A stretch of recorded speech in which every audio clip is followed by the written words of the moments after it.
Welcome back, Team Starlight. We have round 3 for you today, with Ben on the left playing Hero Beat, and Clayton on the right playing Quickdraw Dandy. What is up? Going to get a card trooper coming down. This can potentially trade favorably with the alias, but Ben has the D prison. He didn't want to give him that +1. So he summons Ocean now and hits in for 15 and 19, and Clayton drops the Gores here. Ooh, but I saw Ben has Mirror Force, so... but he Kai's the Mirror Force. Brutal. Yeah, that was a good read by Clayton. I would normally just go for a monster. Always afraid that back row's chainable. So Clayton just hits into the monsters and then sets a back row and passes it back to Ben. Diva Hero Beat really fallen off in the Edison meta, but I still like to think that this is a tier 0 locals deck. It's just so consistent at topping, I feel like. But we got a brain control Gores, but Clayton de-prisons his own Gores when Ben attacks with it, and he just passes. So Clayton just sets... Here we see Ben's hand. He has Alias, Cyber Dragon, Ocean, and he's playing the Skyscraper in the main. It's not a card you see too often in a Diva Hero Beat. He activates the Skyscraper and attacks into the Caius. And then he hits into the Facedown, which is a Raikou. Clayton targets the Cyber Dragon. The Skyscraper was clutch there.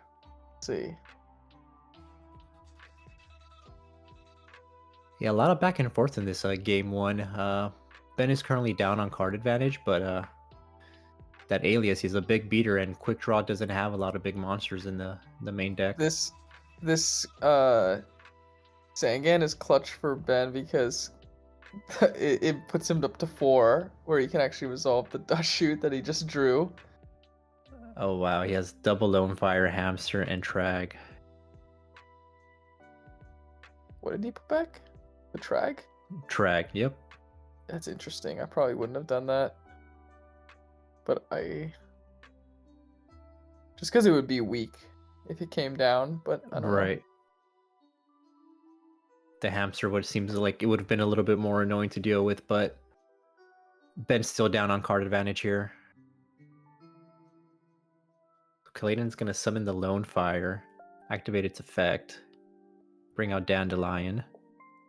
In attack mode. Let's see. Swing in. He swings it with the Dandy, no fear. Interesting. Ben with the top deck E-Call. Grabs Stratos, summons the Stratos, and searches for Alias. Ooh. Oh, Ben's just gonna scoop it up there. He was down. Mirror Force. Yeah. Yeah, he was down in card advantage for a while. It's gonna be an uphill battle.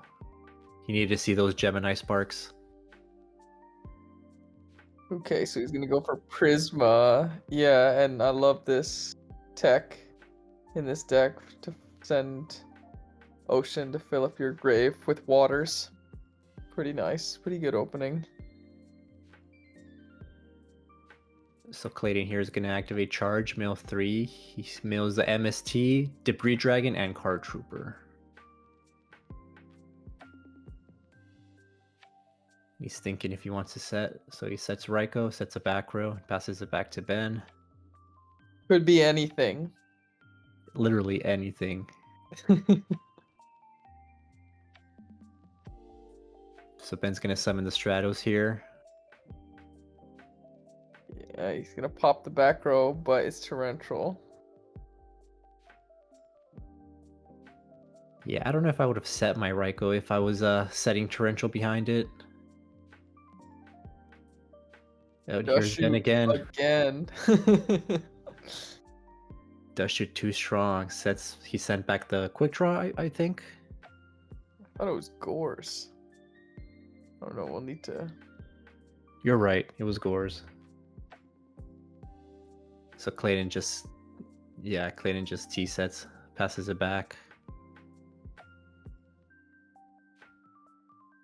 Ooh, and Ben summoning the Captain Gold here. Yeah, that's not gonna stick. Not him having the ulti Captain Gold and summoning it. Yeah, I played Ben round 1, and he said he hasn't been playing Edison for very long, so yeah, honest mistake, I guess. Oh, he should have flipped the skill drain and then summoned it. I think, or I don't know Oh, if you can. I don't know if you can summon it and then skill drain. I think you have to like flip the skill drain first, but that could have been okay. yeah, maybe that's what he was trying to do, and he just kind of had a brain fart there. Probably. So Ben just sets a back row, passes it back to Clayton. See, Clayton has 2 Avarice in hand, which are probably not live. So he just passes it back.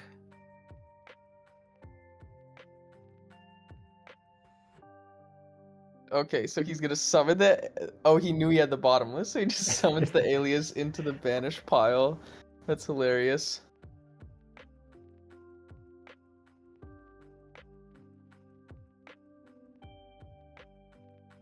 So Clayton here just thinking, oh, it's going to special summon the Quickdraw.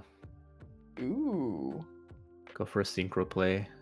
this is Could a go big for commitment into 2 back row. Let's see. Oh, but this is why he does it, because he got the avarice. Makes sense.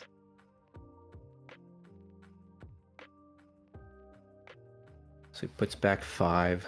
Let's see what he's going to draw into. He still has another Avarice in hand, but it's no longer live. And then Nitro Warrior is gonna get an attack boost from this avarice. Oh, actually, Well, it doesn't because of skill drain, yeah, but it would right. have. But yeah, Ben's just going to mirror force it.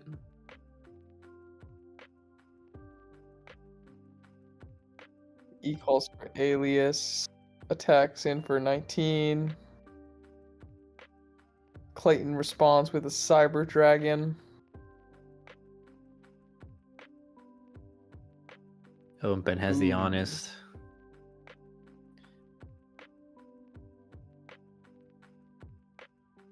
Yeah, we have not seen Gemini Spark game 1 or game 2, have we? Yeah, if Oh, you but don't. Oh, as you say that, he drew it. he has it in hand. Oh, interesting. Did he already use Stratos? I thought I saw Stratos in his deck. I was like, why wouldn't he search Stratos here? Maybe I missed. Oh, skill drain. I keep forgetting. I'm having the brain farts now. Right, yeah. So he summons the alias, and it forces Clayton to drop Trag just so he doesn't lose more life points. So he brain controls the alias here, and there, yeah, there's the Gemini Spark.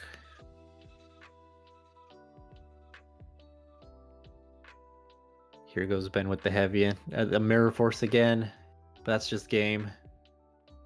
So skill drain really, I feel like, I think it was huge there. I don't know what Clayton had, if he just was totally had bricks, but sometimes skill drain can just get you there with these 1900 beat sticks. Yeah, I played him round 1 at this tournament, and skill drain just cooked me. I was playing Vayu Turbo that day.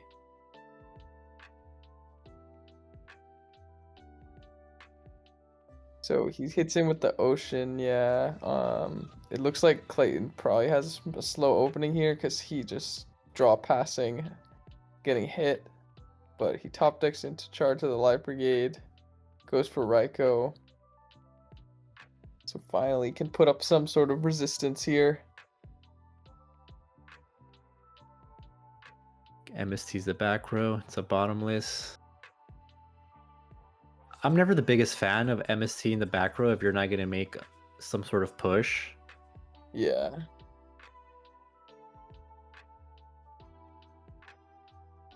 Oh, Ben with the heavy.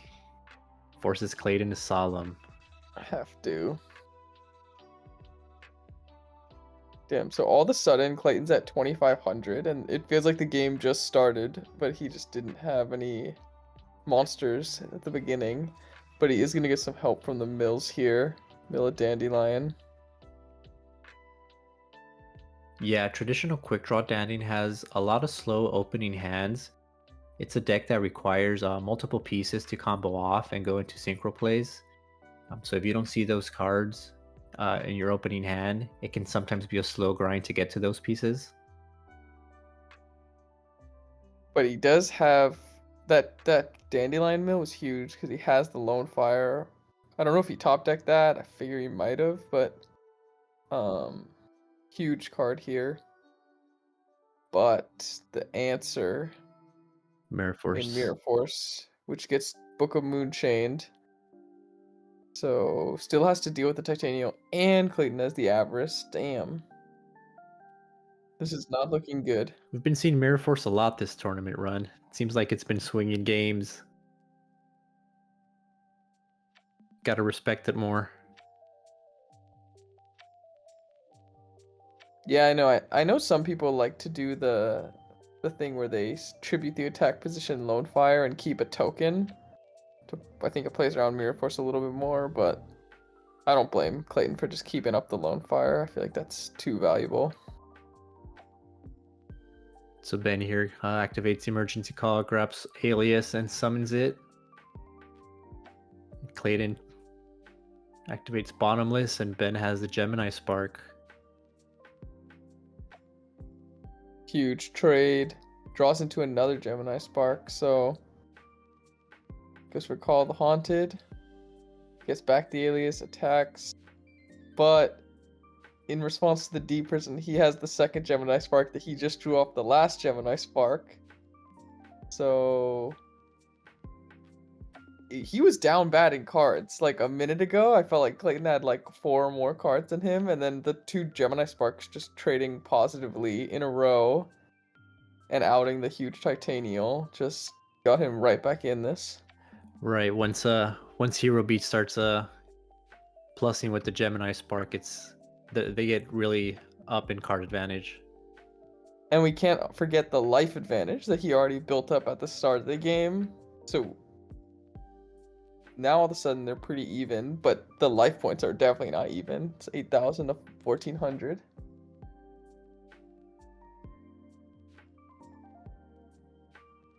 Yeah, what are they going over here? Big thing by Clayton, checking the graveyard. It's gonna activate Heavy Storm.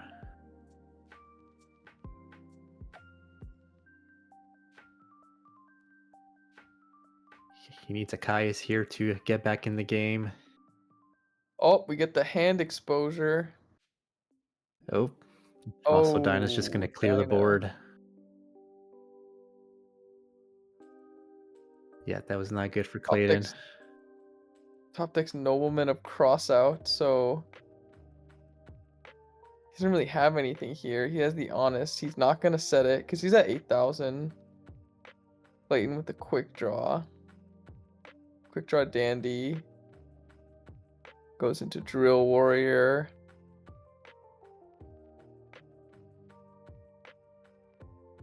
He opts not to attack. He wants to make sure that Drill Warrior comes back and he's able to grab a card from the grave.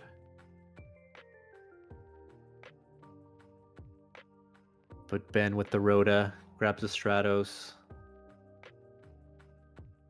Torrential. I don't know if I would have torrentialed there. Interesting. But still in an okay spot here because Clayton top decked the Pot of Avarice, so he's going to get to go for that. He added back Dandy off of the Drill Warrior, so honestly, Drill Warrior is kind of a house, I feel like, against Hero Beat. If they can't out it, like with Gemini Spark or something, being able to just keep putting up the Dandy tokens is like too much for Hero Beat because they're a beat deck, obviously. Right, they just keep walling. And here he draws into the Lone Fire again. And this time he's going to tribute the attack position lone fire, but makes sense here because he is down on life. Like, or down, yeah, he is at 1400. So even just one attack from an alias is game, so good play there. Yeah, he has no back row now though, and Ben has Honest in hand, so if he has a monster, which, yep, there's the alias. Yeah, that's just gonna close out the game here. GG. Dang.